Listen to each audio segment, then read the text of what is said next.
atakapofika mbele ya askofu mweka wakfu Padre Mkuu Elirwanyoike, atamtambulisha na kisha kumwomba mwe katika daraja ya uaskofu.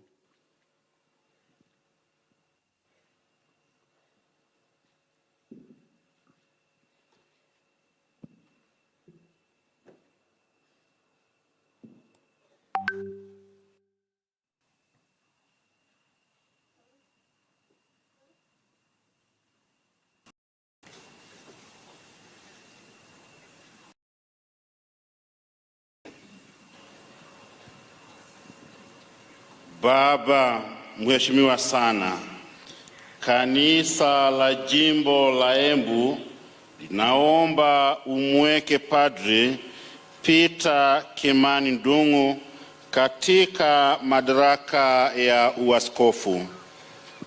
Je, manyayo hati ya kitume ya Baba Mtakatifu? Ndio tunayo. Na isomwe. Taonyeshwa sasa hati ya Baba Mtakatifu.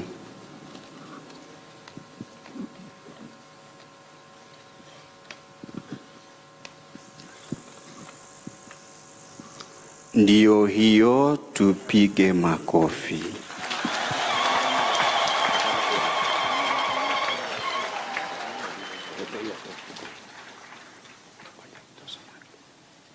Itasomwa sasa kwanza kwa lugha ya Kilatini na kisha kwa lugha ya Kiswahili.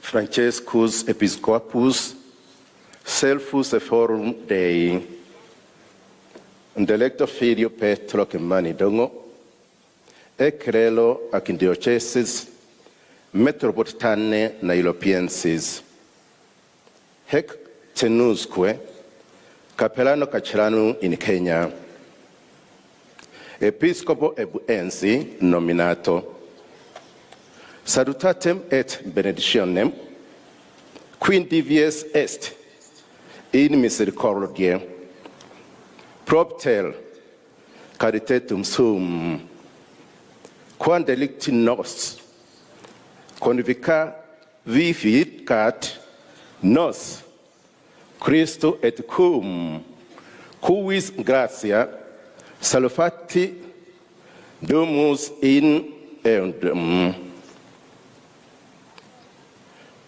Cole sutati nos, creatos in Christo Jesu, in opera bene, che preparafit Deus, ut in filis ambu lemus,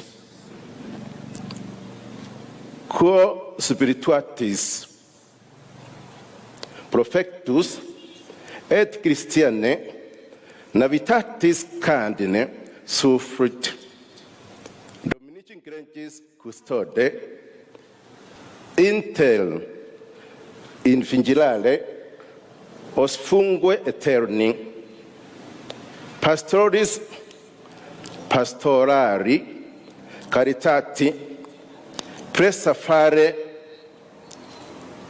satangiantes paterna directione endi spiritualities necessitates mentum inflictumus ecclesiaris communitatis embuensis, che vacanze in presensi post translationem post telem sacrorum ant stitatis sui venerabilis fratris Pauli Karaoke Jirum. Ad diocesum votenesem nupel electam nufu sum expartit pastorem et fite diocesano moderatorem communus delecti fili nobis tipi committere visum est qui communi combrate estimationis et spiritualim humanonque dotum ornamento in capitavis commitandos sufurus indonios fidelis et hec postaria munia obiedia proinde audito consiglio di castelli pro evangelizzazione apostoliche. Nostro autoritatis plenitude episcororum embuensis te constituemus debit datis illipus construesquo imposatios obligationibus concedimus ut ordinationem episcopalem extra urbem suffitis liturgici noms catholico episcopo quem erigis suspias premissionis finde professione et in ulando fidelita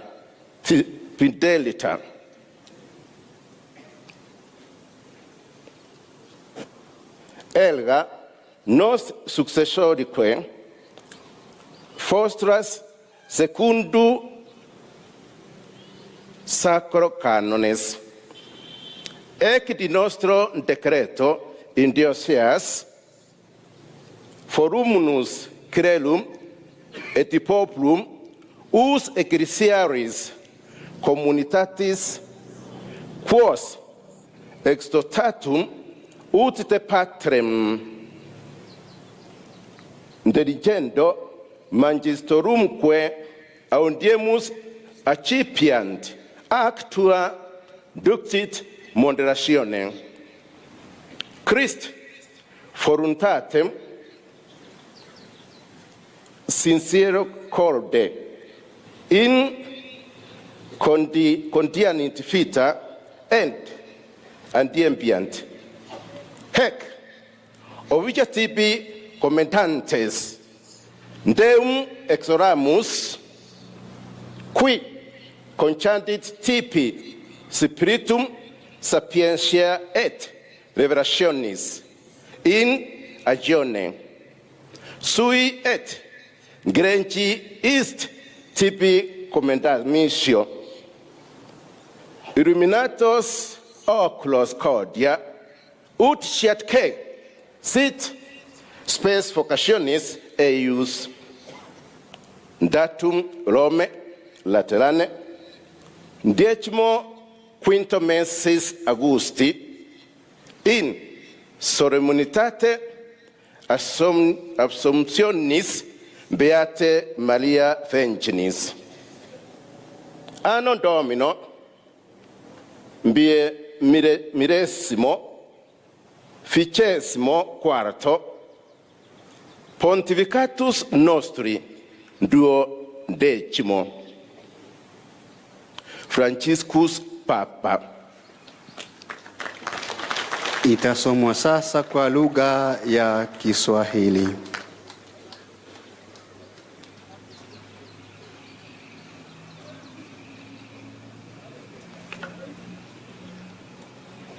Hati ya Baba Mtakatifu, Jimbo la Embu.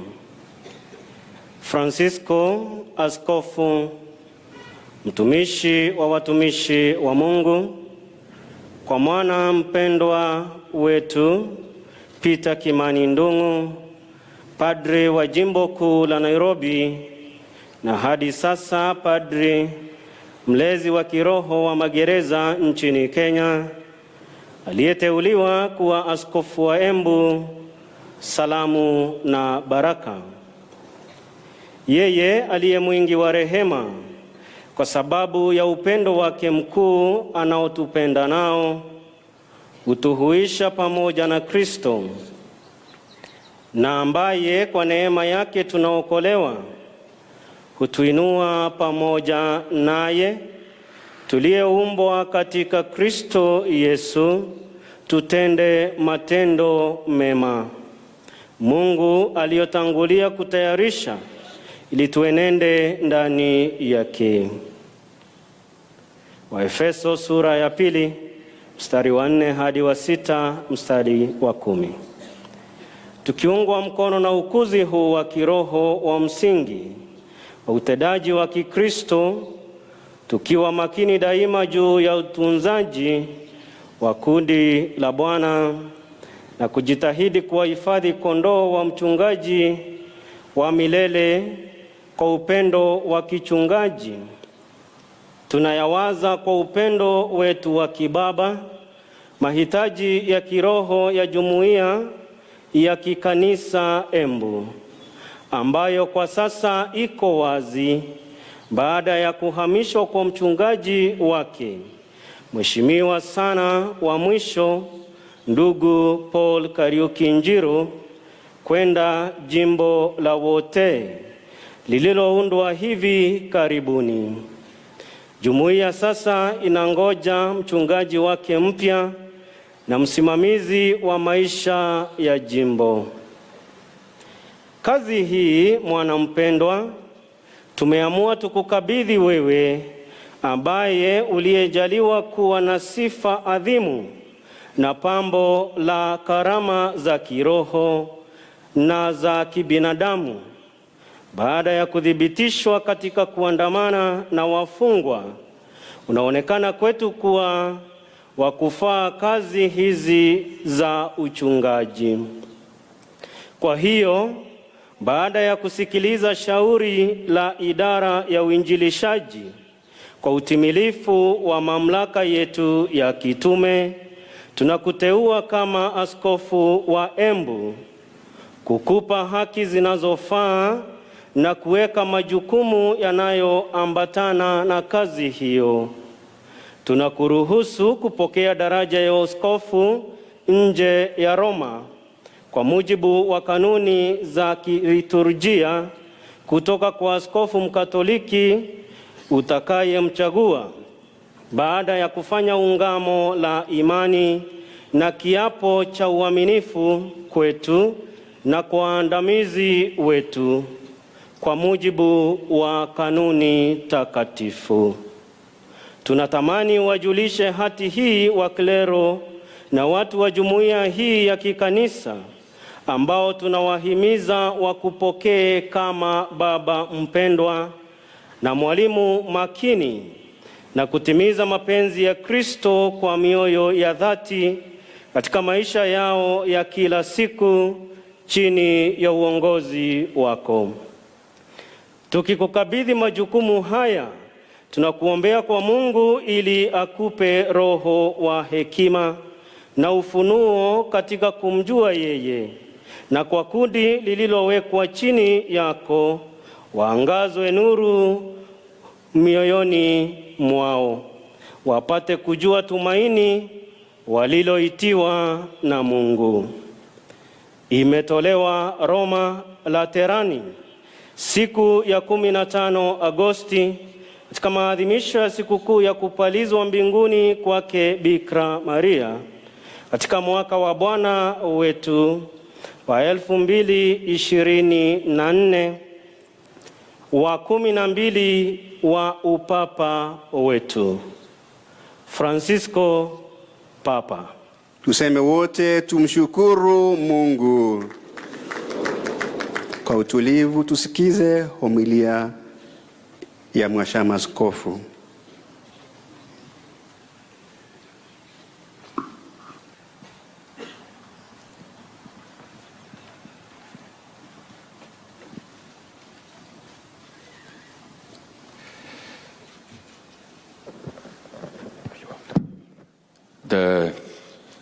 papal bull, as it was read this morning, as you understood, is written in Latin, and it comes from Rome.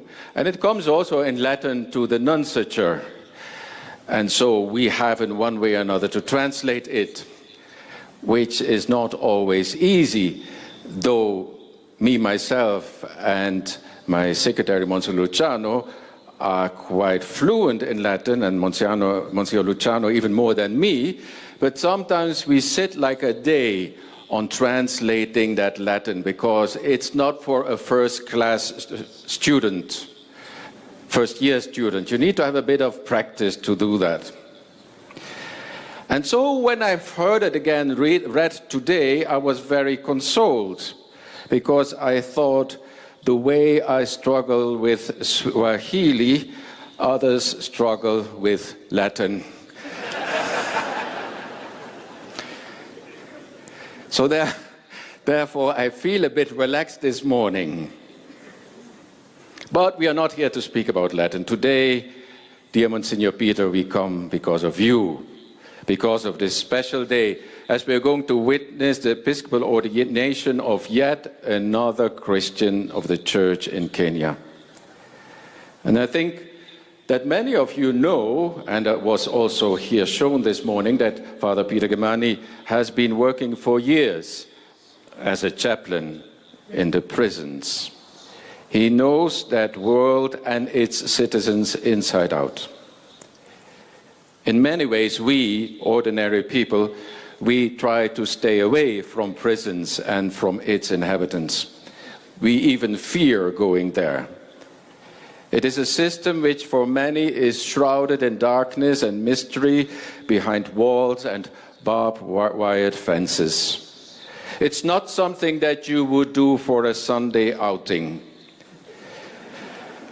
And if you go there to visit maybe your family or your friends, you even will reflect twice whether you should bring your children along.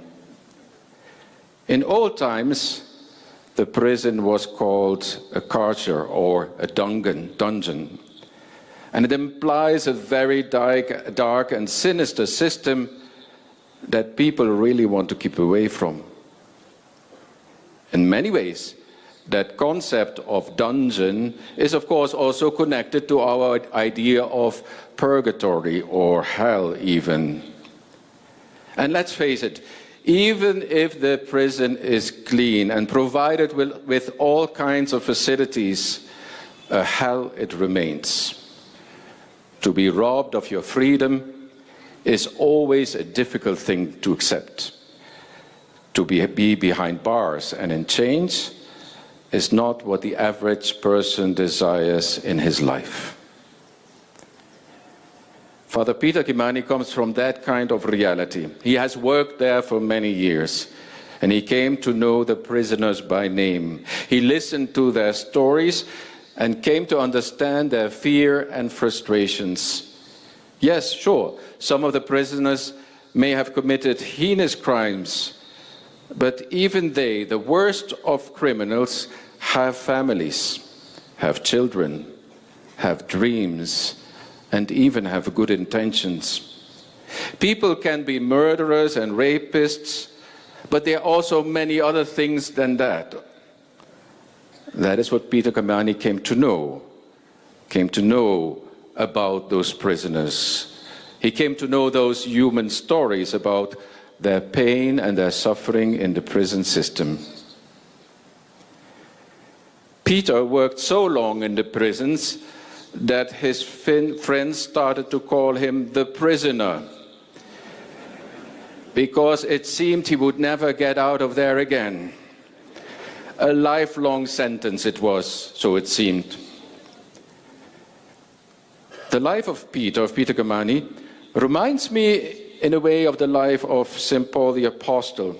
Actually, frankly speaking, I was a bit surprised that in the choice of the readings of today, that aspect was not highlighted. Paul calls himself a prisoner of Christ, and he speaks more than once of him being in chains for Christ. Peter Kimani, in many ways, is like St. Paul of Tarsus. Paul, you may not know it or you never realize it, Paul was imprisoned a lot. Clement of Rome, one of our saints, claims that Paul was 7 times behind bars. Paul himself says about himself that he suffered far more imprisonments than any of his rival apostles. And we, as Christians, as church, we have imagined many reasons why Paul was in prison. Because he was a philosopher. Maybe Paul was a political prisoner. Or Paul was just wrongfully accused. And Paul, the Roman citizen, had asked for a trial, and therefore he was taken to Rome to be there under house arrest. And finally, from there, he was executed. He was beheaded. Poor people, people without a stable residence, considered to be a public nuisance, bore the brunt of what we would call casual administrative violence, as well as short-term imprisonment under local magistrate who just want to keep the peace. We must accept that Paul inhabited, as it sometimes is called, Paul inhabited a whippable body, one that could be hit or be locked away by the local authorities without too much of noise, with impunity. You could imprison people very easily for some kind of vague accusation like disorderly conduct. Paul's treatment was the same for many in ancient Rome, especially if you were poor, homeless, or of an ethnic group that marked him as a part of an occupied people. Which is to say, Paul looked a lot like those who get over-policed and thrown into jail today, not only in Kenya, but all over the world. And even today, many of our judicial systems contribute to the same. Some of our people will be thrown into prison for relatively minor violations, while others, especially for crimes that involve more than 10 million shilling, or those who have powerful friends, they will never make it to prison. You might have committed a heinous crime, but you will be able to escape prison unscathed. There is a saying that the law is the same for everybody, but not everybody is the same for the law. The Church of Philippi provided resources to Paul, wanted to be with Paul during and after his incarceration. They wanted to meet his physical needs. They brought him to eat. They brought him clothing. They became like a social safety net.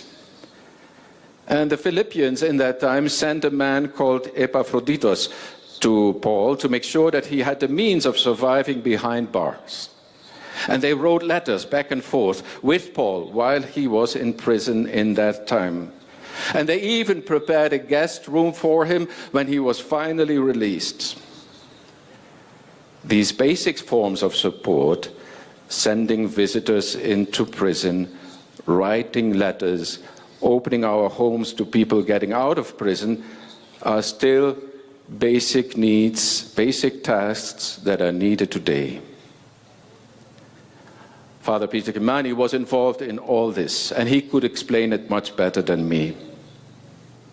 By the way, Holy Scripture doesn't make any attempt to prove the innocence of Paul as he is in prison, but rather his incarceration becomes like a place of special intimacy with Christ. Paul himself never exhibits any evidence that he is being pressured to explain about why he had to go to prison. He himself says, "I do not feel any need to defend myself, to elaborate on my innocence, or make a case for his own exemplarity." Paul ended up a number of times in prison. We would call him nowadays a repeat offender. And one can imagine the magistrate hearing about his past incarcerations, that the magistrate would be inclined to impose on him again a prison term. As it is said, once you have been in prison, there is a high chance that you will return there again. In fact, the imprisonment of Paul was accepted by his friends and followers as a routine case. It happened to so many. There were people who saw his incarceration as a kind of way of maintaining social power. It was not so much about being guilty or being innocent, but you were a victim of the game between the powerful forces. Rather than regarding Paul as a charity case or as a person to be corrected, the friends, the disciples of Paul, treated him as an imprisoned friend with a moral authority and a witness to the Christ who himself had been arrested, tried, tortured, found guilty, and executed. Christ himself, like Paul, was the victim of a system that was not able to provide any sense of real justice.